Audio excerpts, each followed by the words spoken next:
In the span of 41 seconds, 2 students and 2 teachers were killed, and 9 others were wounded in the 2024 Apalachee High School shooting in Georgia. Then 14-year-old Colt Gray was charged with 55 felony counts related to the killings.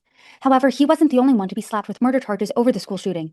Colt's father, Colin Gray, was charged with over 2 dozen counts, including second-degree murder and involuntary manslaughter. And to that point, I don't think after a school shooting, if law enforcement showed up at someone's house, the parents' first thought would be, oh my God, my kid's the shooter. I think a lot of parents would think, oh my God, my kid is the victim. But I want to get your perspective as a defense attorney. I want to talk about the defense's case because obviously the jury thought it was pretty weak, right? If they only took less than 2 hours to deliberate over the facts. But the attorney said that Colin Gray was manipulated by his son, Colt. He tried helping his son. He bought that gun for father-son bonding. And then this was a quote that the attorney for Colin Gray said. He never in a million years thought that his son that he loved was going to turn out to be a monster that killed these people. What do you make of the defense's argument?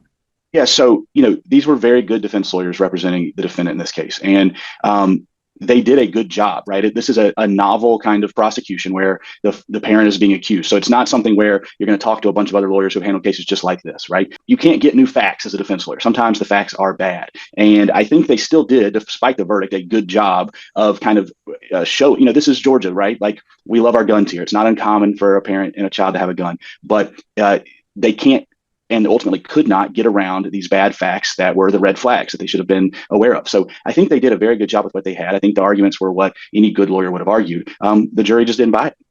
I want to talk about the charges that he was convicted of, found guilty on 27 counts, all 27 counts, 2 counts of second-degree murder, 2 counts of involuntary manslaughter, 18 counts of cruelty to children, and 5 counts of reckless conduct. And if we're thinking back, in 2024, the parents of Ethan Crumbley, he was a school shooter. They were convicted of involuntary manslaughter. This is different, obviously, though. Colt Gray hasn't even gone to trial yet. In Colin's case, in addition to the involuntary manslaughter, he also was slapped with some murder charges.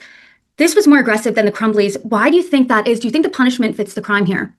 Yeah, so we don't know the punishment yet, right? And I think that's something that everyone's going to be really interested in. So this type of murder charge that the defendant was convicted of is murder in the second degree, and it's relatively new in Georgia. So the maximum punishment is going to be 30 years with a minimum of 10. And I think that the court, the sentencing judge, is going to really kind of have a lot to think about, right? If it's a malice murder case, the only sentence can be life, but he's going to have a wide range of sentencing options here, and the sentencing hearing is going to really matter. And I think that will be telling for how future prosecutions go. So, when we have a tragedy like this, it's hard to say that the verdict doesn't match the crime, right? But I do think it's a slippery slope as far as future prosecutions for parents.